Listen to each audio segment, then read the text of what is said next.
Salve, salve, queridos irmãos, sejam bem-vindos para o nosso podcast Partilha Entre Irmãos. Estamos de volta.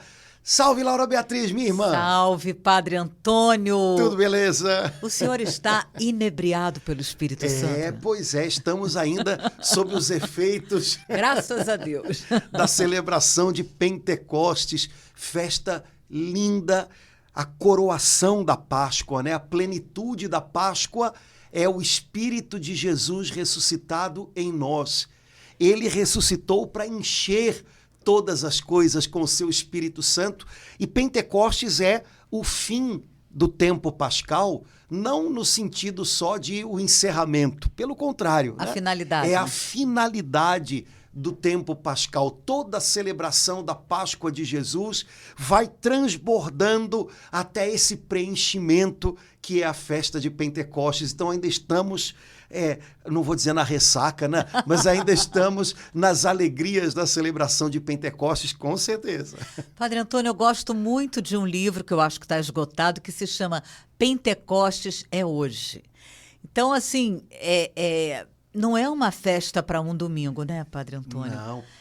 Pentecostes é hoje, a gente pode dizer isso a cada dia, né? A cada instante a gente pode falar isso, que nem o título desse livro. A celebração da festa é anual, mas os efeitos dessa celebração, né, o que ela produz na nossa alma, o que ela celebra e que a igreja vive constantemente, isso é para o dia a dia, né? A igreja vive de Pentecostes. Né? Santo Tomás de Aquino diz que o Espírito Santo é a alma da igreja, que é o corpo de Cristo. Né? Então o Espírito Santo é a alma da nossa alma, é a alma da nossa mãe igreja, é ele que anima, é ele que põe em movimento o nosso espírito, é ele que põe a igreja em movimento para que ela seja o corpo de Cristo, forte, vigoroso, trabalhador nessa terra. Então nós vivemos de Pentecostes. A igreja é sempre pentecostal, porque ela vive dessa graça da habitação do Espírito Santo, e de outra maneira não teríamos vida. De outra maneira seria só uma aparência de vida, seria só agitação externa. Para que haja vida interior, para que haja eficácia naquilo que a igreja faz, naquilo que a igreja diz, é preciso que o Espírito Santo esteja animando tudo. Portanto, a igreja vive de Pentecostes. Celebrar a festa é uma vez no ano, mas o que ela significa é o que põe a gente em movimento todos os dias, né? Eu percebo, Padre Antônio, que às vezes há uma compreensão não correto, que não corresponde à palavra de Deus quando a gente fala em Pentecostes. Tem pessoas que ficam gris felizes e tem pessoas que já ficam assim, o que será que vem por aí? Negócio de pentecostal. Então, assim, eu sinto que é como se fosse uma coisa, sei lá, Padre Antônio, estranho, até para gente, para ter uma visão deturpada. E no meu coração eu sinto, né, que o Espírito Santo, nossa, ele vive na nossa alma, ele vive na minha alma. Então, eu sei que, para mim, o desejo dele é que eu converse com ele todos os dias. Não apenas nos dias que eu estou assim, também nos dias que eu estou... Então, eu sinto isso, Padre Antônio, que, assim, é como se as pessoas não tivessem, assim, eu não sei se a palavra é essa, uma intimidade, uma compreensão que o Espírito Santo, pronto, é para todo dia. Olha, mas uma coisa que você disse, e eu entendo o que você falou, mas eu vou tentar dar uma outra entonação para isso, né? Tá. Você disse assim, algumas pessoas quando ouvem falar de Pentecostes já se preocupam imaginando, o que será que vem disso? Não deixa de ser uma coisa boa. Ah, é? Porque o Espírito Santo é Deus e ele é soberano. Quando Jesus, antes da sua ascensão, disse aos apóstolos, olhem, esperem na cidade, não se afastem da cidade, porque vocês receberão em breve a força do alto, vocês serão batizados no Espírito Santo, meu Pai cumprirá a promessa. Eu tenho certeza que os apóstolos ouviram tudo isso e disseram, e o que será que vem por aí? Porque ninguém tinha experimentado aquilo até então, né? A pessoa que já havia experimentado ser coberta pelo Espírito Santo de uma maneira tremenda tinha sido Nossa Senhora. Mas o Pentecostes dela, pessoal, foi oculto, foi misterioso em Nazaré, né?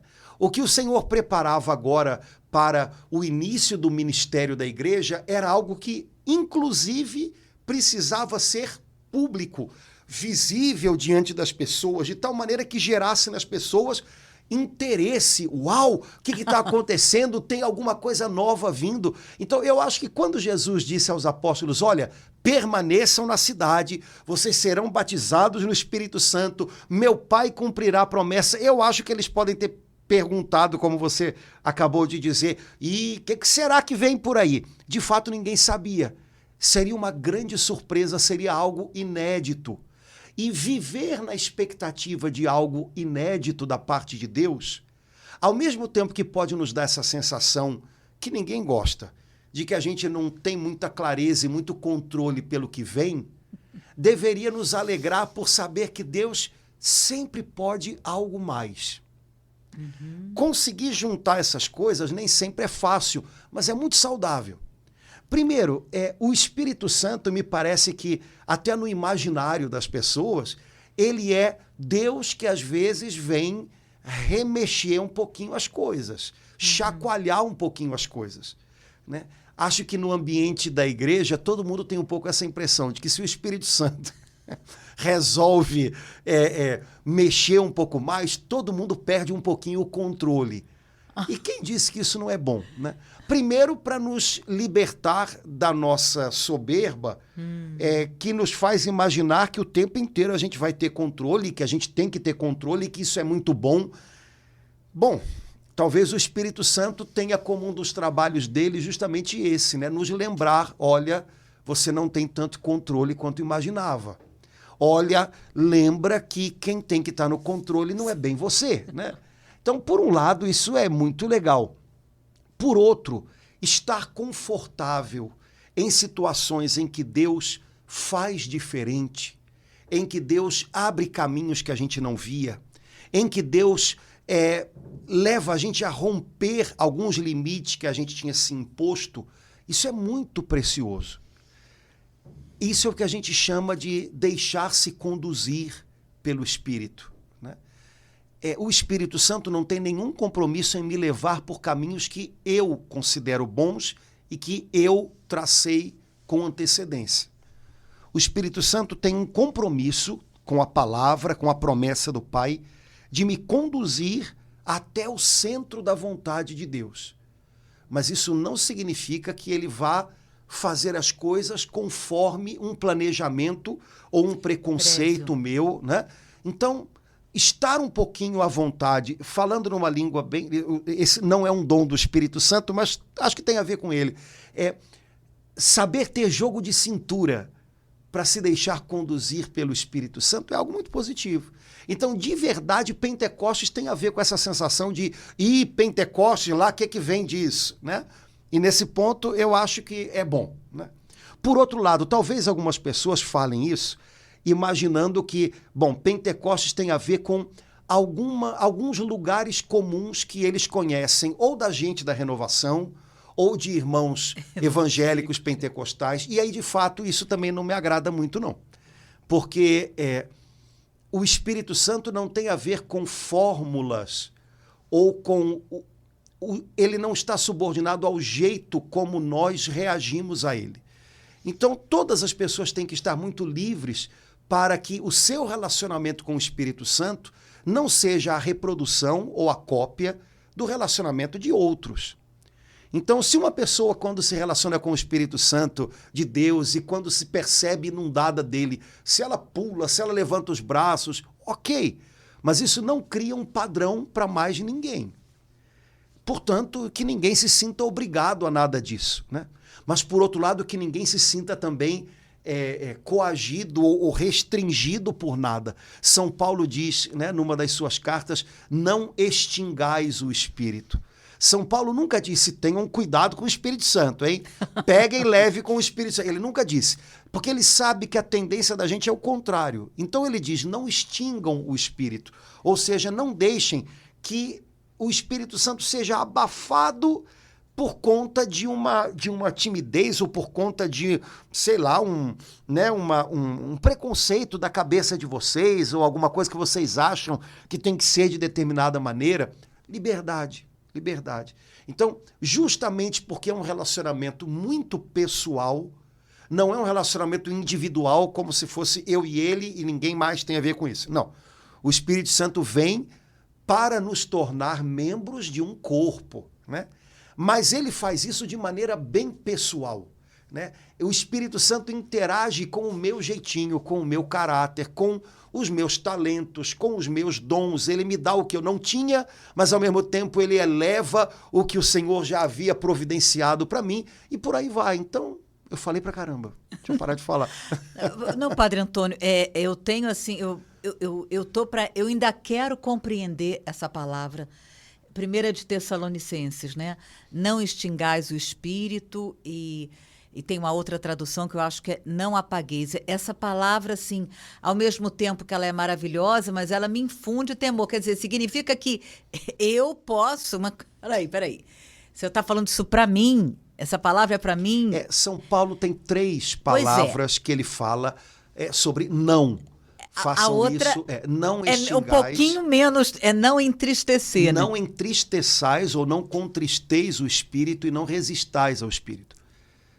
Então, assim, vamos ficar com essa primeira que o senhor citou, que eu acho assim a mais forte, né?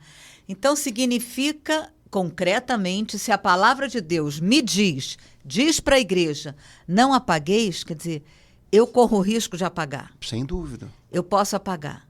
Meu Deus, como é que é isso? Como é que eu posso... Meu Deus! Eu posso apagar... O que entristeceu, eu entendo, sabe, Padre Antônio? Eu posso apagar o calor, eu posso apagar a luz dele, eu posso apagar os efeitos dele na minha vida. Porque, na verdade, na frase que São Paulo escreveu, esse espírito, às vezes é traduzido com letra maiúscula, às vezes é com letra minúscula, mas independente disso, a palavra em si, ela está num circuito de significado que é sempre relativo ao Espírito Santo. Uhum. Eu usaria uma outra palavra, não sufoque o trabalho que o Espírito Santo está fazendo em você. Pronto. Não abafe aquilo que o Espírito Santo tem feito germinar em você. Eu acho que com essas outras imagens talvez dê para entender um pouco isso, né? As nossas atitudes podem ser de um determinado tipo que aquilo que a gente faz, aquilo que a gente pensa, aquilo que a gente diz pode sufocar o trabalho que ele está realizando dentro da gente e que vai, de alguma maneira, em algum modo, se expressar através da gente. Lembra quando Jesus... Lembra quando Jesus fala da parábola do semeador, em que ele fala dos tipos de terra em que a palavra, a semente de Deus é plantada. Ele diz, olha, há um tipo de terra em que a semente é plantada, mas aí outras plantas sufocam a semente. E ele diz, as preocupações da vida. Então, existem coisas dentro de nós que podem falar mais alto do que o trabalho de Deus, do que a direção de Deus, e podem sufocar o tanto que Deus está fazendo a partir do interior da gente e que ele deseja expressar através da gente. Então, quando Jesus fala na parábola do semeador, cuidado, porque a preocupação, as preocupações que vocês têm exageradas, antecipadas, elas podem sufocar o que Deus está falando no coração de vocês. E aí, de repente, você dá tanto ouvido a prognósticos humanos, a ideias suas, porque você já está se preocupando com uma coisa daqui a uma semana, que você nem percebe que tudo isso já está abafando a direção que a palavra de Deus estava te dando. Assim também pode ser com o Espírito Santo, né? Sem perceber, a gente permite que coisas que a gente ouve, coisas que a gente pensa, e a gente às vezes pensa demais, né? Pensar demais não significa que a gente está pensando bem, né? A gente pode permitir que essas coisas abafem o trabalho que o Espírito de Deus vai fazendo na gente. Ainda bem que tem a terceira, que é enchei-vos do Espírito. Exato.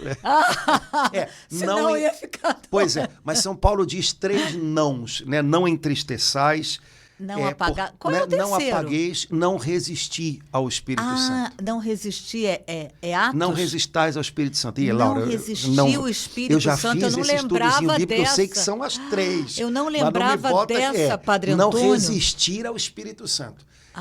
São 3 coisas que a gente tem que tomar cuidado para não. E aí São Paulo diz, enchei-vos continuamente do Espírito. Porque se fosse feita uma tradução exata do verbozinho como ele aparece em grego, teria que vir o verbo com esse advérbio. Enchei-vos constantemente, enchei-vos continuamente, né, do Espírito. Não é um encher-se que, tendo sido feito uma vez, acabou. Enchei-vos continuamente do Espírito Santo. Né? Essa é a ordem que ele dá e que me parece que é o imperativo maior das cartas de São Paulo. Né? Encher-se do Espírito Santo é a maior urgência da nossa vida. Né? Porque cheios dele, nós vamos ser capazes de corresponder ao chamado de Deus, ouvir a direção de Deus, perceber a direção de Deus. Nós vamos ser capazes de resistir à obra da carne, né? Mas esvaziados do Espírito Santo, né? Nós não damos conta de tudo isso. Né? Querendo fazer todas essas coisas só por nós mesmos, é impossível. Né? Então, nossa vida cristã é sempre um trabalho em conjunto com o Espírito Santo. E a nossa parte é colaborar, ou seja, é trabalhar junto com ele. Né? A personagem principal da história é sempre ele. Né? Agora, ouvindo o senhor dizer assim, enchei-vos, bom, depois acho que os irmãos colocam, né? Mas esse eu lembro que é Efésios. Então, aí o entendimento que me veio assim, é que existem assim, várias áreas assim, na minha mente, na minha vida, nos meus relacionamentos familiares, onde essa ordem precisa ser ouvida, né? Enchei-vos do Espírito, gostei, foi muito bom essa explicação continuamente. Enchei-vos aqui, enchei-vos, né, naquilo que você está falando, enchei-vos naquilo que você está olhando, enchei-vos, né, nos passos que você está dando. Nesse momento eu tive assim, uma compreensão nova dessa palavra, dessa ordem de Deus, enchei-vos. Eu preciso assim estar atenta para saber assim hoje, nesse dia de hoje, onde eu sei que especificamente tem um lugar onde essa palavra precisa ser entendida e alcançada na minha vida. Hoje, onde que mais eu preciso ser cheia do Espírito Santo? Eu gosto de um outro detalhe, eu gosto tanto dessa passagem que ela vem até na solta. Nossa, Padre Antônio! Eu gosto também nessa frase, porque tem um detalhe no verbo que me chama a atenção. São Paulo não diz peçam para ser cheios. Ele não diz vocês serão cheios, ele diz enchei-vos. Ou seja, é uma ação que a gente deve buscar. Eu devo realizar algo para ser cheio do Espírito Santo. Quer dizer, é claro que eu o recebo, né? Desde o dia do meu batismo eu o recebi no sacramento, eu o recebo constantemente nos demais sacramentos, né? Quando eu recebo a Eucaristia, o Senhor Jesus que vem a mim, Ele é quem nos batiza do Espírito Santo, Ele me enche novamente. Na comunhão recebida. Exatamente. Né? Quando eu me confesso dos meus pecados, eu sou cheio do Espírito Santo, Ele expulsa, né, o poder do pecado que havia em mim. Quando eu leio a palavra de Deus, eu sou cheio do Espírito Santo. Mas veja, em todas essas coisas, eu o recebo, mas ao mesmo tempo eu tenho atitudes, eu estendo as minhas mãos para recebê-lo. Né? E São Paulo diz, enchei-vos, quer dizer, faça algo para ser cheio. É como uma pessoa que vai diante do mar e que vai com, sei lá, né, um jarro e ela sabe, o mar está ali à disposição dela, mas ela vai e recolhe algo daquele mar para ela. Né? Eu acho que isso é legal porque dá-me a impressão de que não é algo distante. Ok, o Senhor vai me encher do Espírito Santo, então o que é que eu faço? Eu vou esperar, quem sabe um dia. Não. O apóstolo Paulo diz em Efésios assim, enchei-vos do Espírito Santo, ponto. E aí ele diz uma série de coisas que eu acho que tem a ver com isso. Recitai salmos, hinos, cânticos, celebrai os louvores do Senhor, rendei graças por todas as coisas. Eu creio que quando Paulo diz isso, ele está dizendo todas essas coisas são a sua jarra recolhendo no mar a água viva do Espírito Santo. Você precisa ser cheio do Espírito Santo em alguma coisa sobre a qual você tem se debruçado muito nos seus pensamentos, alguma coisa que tem gasto muito os seus neurônios, pois então, ao invés de ficar enlouquecidamente pensando nessa coisa, dê graças ao Senhor no meio dessa situação. E Ele vai encher você do Espírito Santo em tudo que se refere a isso. Olha como é diferente. Eu posso ter um problema sobre o qual eu já pensei 10 milhões de vezes. E cada vez que eu penso mais uma vez naquele problema, eu me sinto mais esvaziado. Esvaziado de forças. Eu não vou conseguir. Não, eu não consigo mais encontrar uma saída. Né? Esvaziado de ideias, esvaziado... Até que, de repente, eu começo a render graças por todas as coisas, em nome de Jesus Cristo, ao Pai. Pai, eu te agradeço, porque apesar de não saber, apesar de não ver, eu sei que nada é oculto a ti, e eu te agradeço porque esse meu problema cabe nas tuas mãos. Eu agradeço porque tudo coopera para o bem dos que te amam. Pai, eu te agradeço porque essa situação que hoje para mim parece um obstáculo do tamanho do mundo, ela não me afasta do Senhor e o Senhor vai transformá-la num pedaço do meu caminho em direção a algo maior. Pai, eu te agradeço. Você vai rendendo graças e de repente você vai sendo cheio do Espírito Santo no que se refere àquela situação. Nossa, Padre Antônio, sabe para onde a outra opção é reclamar e se perder.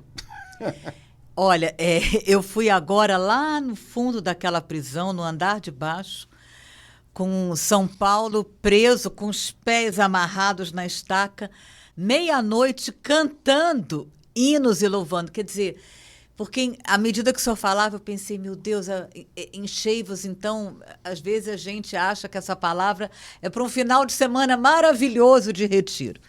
Ou então, enchei-vos do Espírito Santo naquela missa de domingo, maravilhoso. Mas não só. Mas se você está vazio na quarta-feira, não dá para esperar até domingo. Né? É para hoje. Mesmo que eu esteja presa, seja do que for, né? Como aquele momento que São Paulo estava preso com as mãos... Paulo e Silas na prisão. Na prisão, com os pés... Naquele tipo de situação... Vou fazer a leitura da prisão de Paulo e Silas. Eles passaram dias evangelizando, ou seja, fazendo uma coisa linda. Eles falaram de Jesus para um monte de gente, e gente foi curada, gente foi liberta, fizeram bem para tanta gente. E sabe qual foi o troco que eles receberam depois disso? Fizeram uma fofoca e eles foram presos. Eles foram presos e levaram uma surra. Depois da surra, eles foram colocados no fundo de uma prisão, né, no lugar mais escuro, mais ruim da prisão, o que naquele tempo devia significar um buraco no chão ou uma caverna úmida. Já era perto de meia-noite. Então imagina, você faz uma coisa ótima, você faz bem para os outros e recebe como paga uma injustiça enorme. Depois, não bastasse você estar recebendo uma injustiça, você ainda leva uma surra, quer dizer, você está com o teu corpo moído. E não bastasse isso, você ainda termina o seu dia, ou melhor, começa uma noite que você gostaria tanto que fosse uma noite de descanso, de sono. Né? Você começa essa noite preso numa caverna, numa gruta ou num buraco úmido. Olha, essa era a situação deles, para quem gosta de contabilizar coisa ruim, né? E aí a Escritura diz, bom, eles escolheram como terminar aquele dia. Eles podiam terminar aquele dia justamente dizendo, olha como é que esse mundo é, hein? A gente se arrebenta de trabalhar. A gente tenta ajudar todo mundo e olha o que a gente ganha. Mas a vida é assim mesmo. Não, esse mundo tá assim, esse mundo não tem mais jeito, não. Olha só, eu quero saber de uma coisa, eu não vejo a hora de sair daqui, eu vou voltar para minha casa. Chega dessa história, viu? Esse mundo ingrato. Eles podiam terminar a noite assim, né? Eles escolheram terminar a noite louvando e cantando hinos a Deus. Bom, quem conhece o livro de Atos, essa passagem é bem conhecida, sabe o resto da história. Mas, primeiro, houve uma decisão da parte deles, né? Como é que a gente termina isso, né? Pelo menos esse dia, né? Eles não esperaram até o próximo domingo, porque eles precisavam naquele lugar, né? Naquele instante. Como é que a gente pode se encher do Espírito Santo? Vamos cantar e celebrar os louvores do Senhor. E lá foram eles, né? O resultado foi excelente, pelo visto, né? Mas a gente tem que parar com essa perspectiva de que a gente vai orar quando a gente estiver muito bem para isso.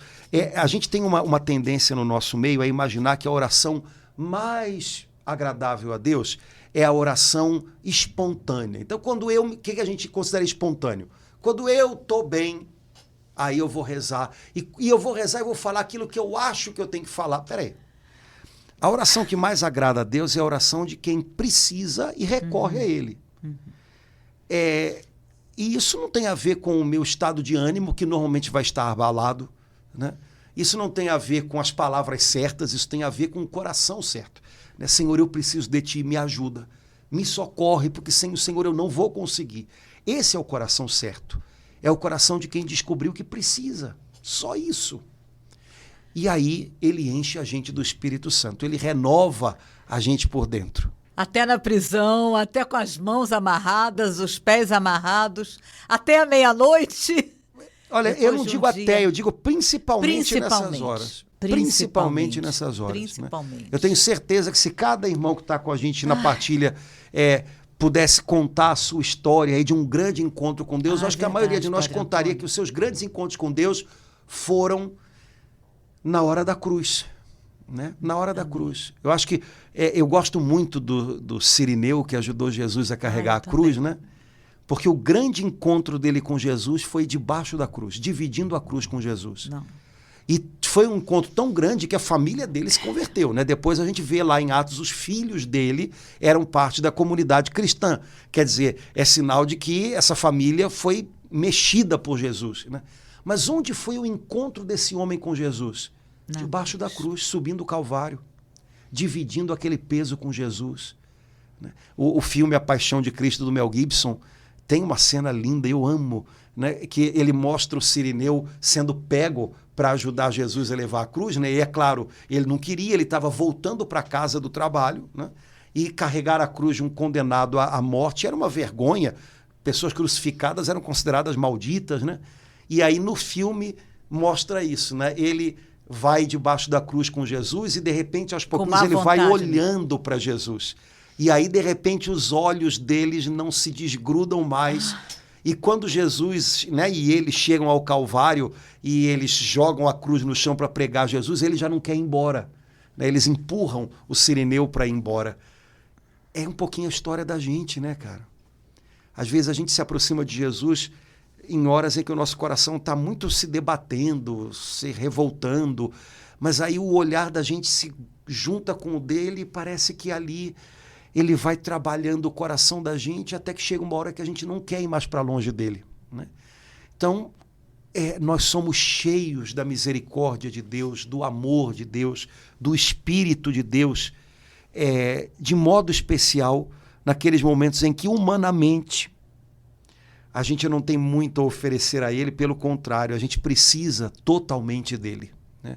Abençoada a hora em que a gente descobre que a gente precisa absolutamente, né, da presença de Deus para transformar a nossa vida. Sabe aquela hora em que a gente decreta falência? Isso é uma hora muito abençoada. Eu não consigo, eu não aguento mais, eu não tenho jeito para isso, né? Eu não sei mais o que fazer. Humanamente pode bater um desespero, né? Mas do ponto de vista da eternidade, talvez seja o soar da hora da bênção, porque nessa hora eu descubro, meu Deus, cadê você? Quem é você? Me mostra a tua presença, né? Então, Padre Antônio, como a gente estava no início, né, dessa conversa, a hora do Espírito Santo é a cada instante, mas especialmente a hora dele é na hora que a gente mais precisa, na hora em que a gente não sabe de jeito nenhum o que vai fazer, né? Na hora em que a gente está preso, na hora que a gente se encontra sem saída de uma forma toda especial. Essa é a hora do Espírito Santo. Que coisa, né? Você falou que você gosta de um livro chamado Pentecostes é Hoje, né? A gente poderia escrever um livro... Agora é a hora do Espírito Santo. Amém, agora, Padre Antônio. Agora, Amém. Né? Amém. Ele renova todas as coisas, ele faz tudo de novo, ele começa tudo de novo. E a vida da gente é feita de recomeços, né?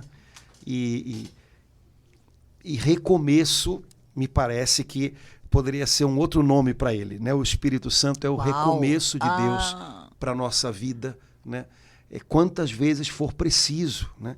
O Espírito Santo foi dado por Jesus aos apóstolos após a ressurreição para que eles pudessem perdoar, né? Receber o Espírito Santo, a quem perdoardes os pecados. E o que é perdão se não um recomeço? Se a gente parar para ver, mesmo, né, esse recomeço tem sempre muito a ver com ele, né? E talvez muitas pessoas que façam essa experiência com o Espírito Santo, que algumas outras pessoas acham às vezes esquisita, né? Mas que é a delas, né?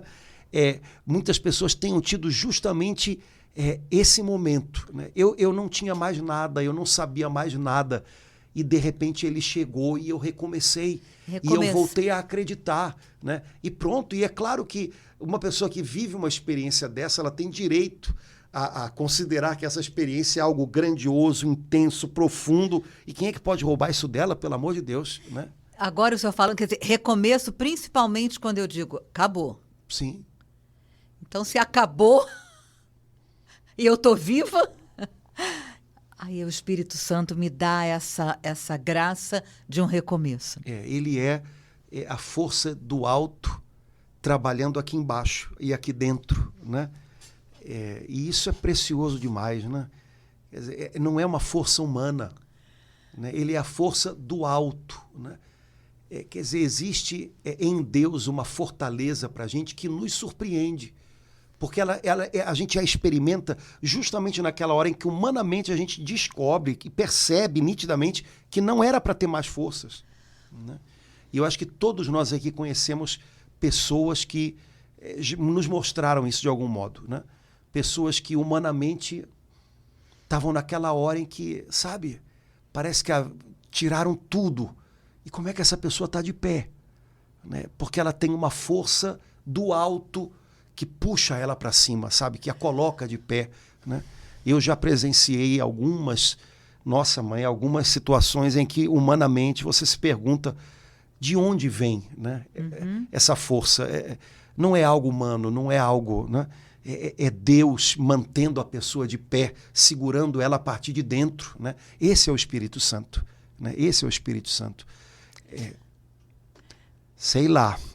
Padre Antônio, agora com isso que o senhor me disse, veio assim ao meu coração a palavra que nesse momento, depois dessa novena de Pentecostes, depois dessa semana com cada noite com um pastor e um padre, depois dessa celebração do domingo de Pentecostes, né? O que ficou hoje para mim o versículo assim que está me alimentando o Espírito Santo vem em auxílio à nossa fraqueza. Isso está vindo assim a cada dia. O Espírito Santo vem em socorro à minha fraqueza, seja do tamanho que for, como essa que o senhor acabou de descrever, seja uma fraqueza que está me fazendo cair todo dia, não é nada gravíssimo, mas é uma fraqueza que vem se repetindo, que vem me arrastando, que vem me causando problemas na minha casa, na minha família, e talvez por eu não achar ela grave, mas o Espírito Santo vem em auxílio da minha fraqueza, dessa fraqueza. Normalmente a gente tem medo das fraquezas da gente, né? Porque de dar nomes? Também, as nossas fraquezas, elas falam muito da gente, né? E daqueles pontos em que a gente é vulnerável, né? A palavra vulnerável, ela vem de ferida, né? A possibilidade, a capacidade de ser ferido, né? As nossas fraquezas, elas nos dão muito medo, né? O que as pessoas vão pensar, né? Enfim, mas como você disse, o Espírito Santo vem para falar com a gente justamente sobre as nossas fraquezas, né? E ele não vem transformar as nossas fraquezas num motivo para nos envergonhar, num motivo para nos fazermos nos sentir pequenos, né? O Espírito Santo vem para nos mostrar, olha, não tenha medo, porque justamente aí onde você é frágil, aí onde você não consegue dar muitos passos, aí eu vou te ajudar, aí eu vou ser o teu apoio, aí eu vou te surpreender, aí eu vou te ajudar a ir um pouco mais além, né? E de uma maneira bonita, né?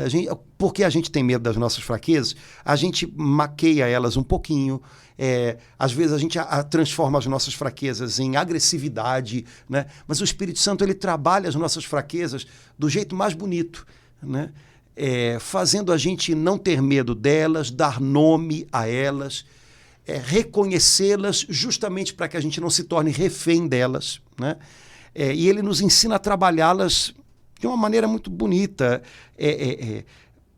esvaziando elas de todo o potencial de agressividade que elas têm, né?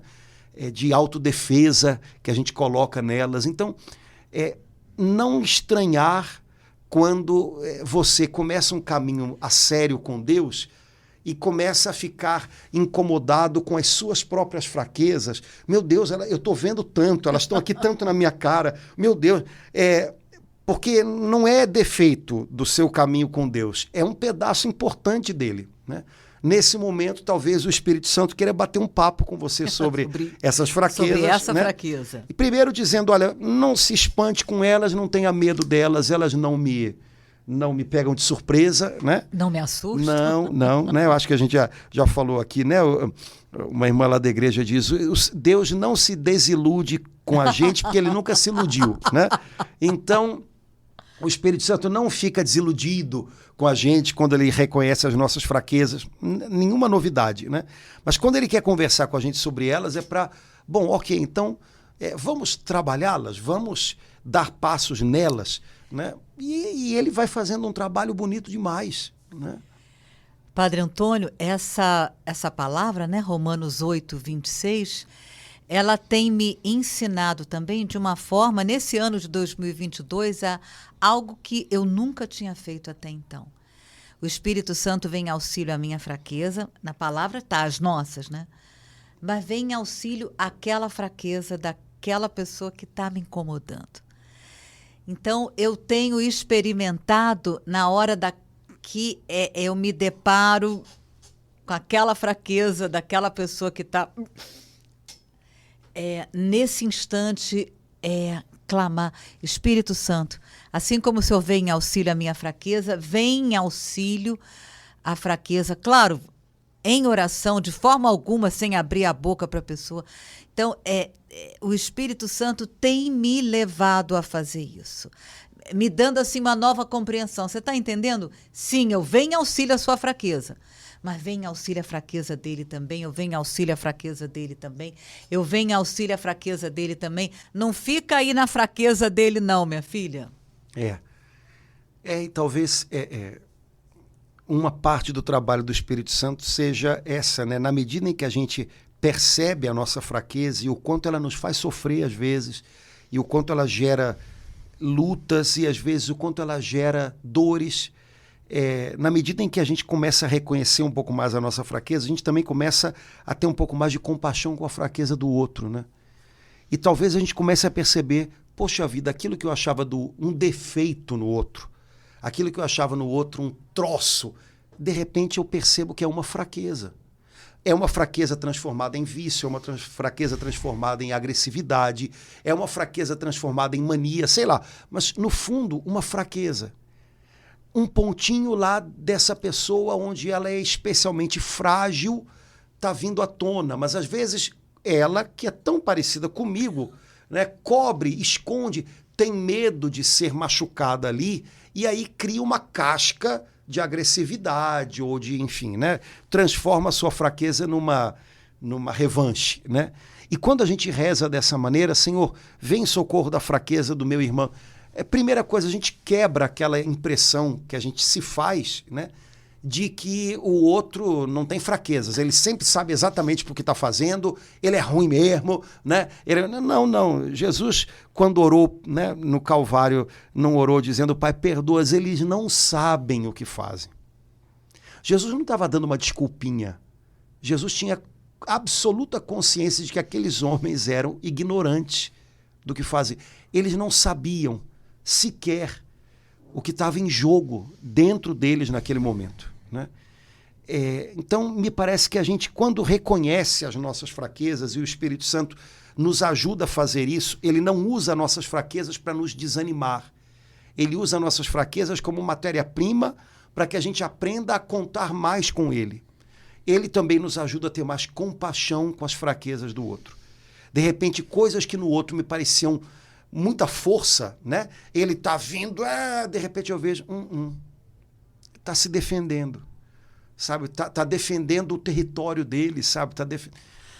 Não preciso ter medo, não preciso me sentir ameaçado, não preciso. É só uma pessoa como eu lidando com as suas fraquezas, lidando com os seus rolos. Vem em auxílio dessa fraqueza, Senhor. Pronto. Sem julgar muito, sem dar uma de psicólogo alheio, né? Sem ser, não, mas eu sei como é que funciona aqui, de repente vai ver que não é tão diferente lá. Porque no fundo, as pessoas, justamente naquilo que elas mais irritam a gente, é porque talvez elas estejam agindo de um jeito que denuncia demais o nosso próprio modo de agir, sabe? Quando as pessoas são muito espelho pra gente, a gente se irrita muito. Então, não, o que tem lá tem aqui também, eu conheço bem isso, né?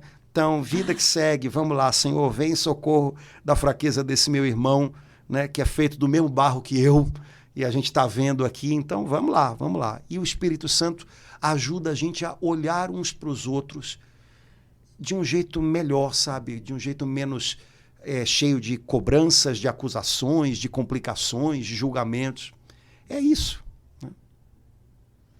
Isso, então, numa casa, numa família, é tão bom, né, Padre Antônio? Pois é, a gente se dá a chance de parar um pouquinho para, em oração, perceber isso, porque não é uma ideia, né? Quando São Paulo fala que o Espírito vem em auxílio da nossa fraqueza, logo depois ele fala sobre oração.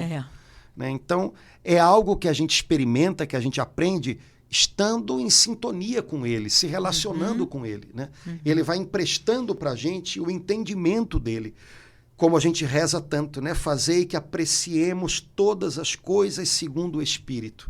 Não é assim que a gente reza naquela oração que todo mundo conhece do Espírito Santo, né? Então, Senhor, que eu enxergue, que eu aprecie, que eu valorize, que eu pondere cada coisa segundo o Espírito Santo, do jeito que ele pondera, do jeito que ele vê, né? Se a gente aprender a fazer essa oração, de repente algumas coisas que para a gente estavam grandes demais começam a ter um contorno um pouquinho menor, né? Então, certo.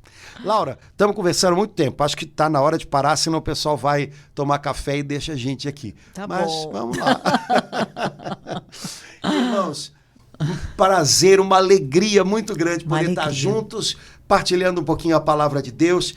Oramos pedindo ao Pai do Céu que essa partilha possa iluminar o nosso coração, acalentar o nosso coração com a certeza de que com o Espírito Santo de Deus, hoje é hora de recomeço, hoje é dia de Pentecostes. Então, vamos em frente.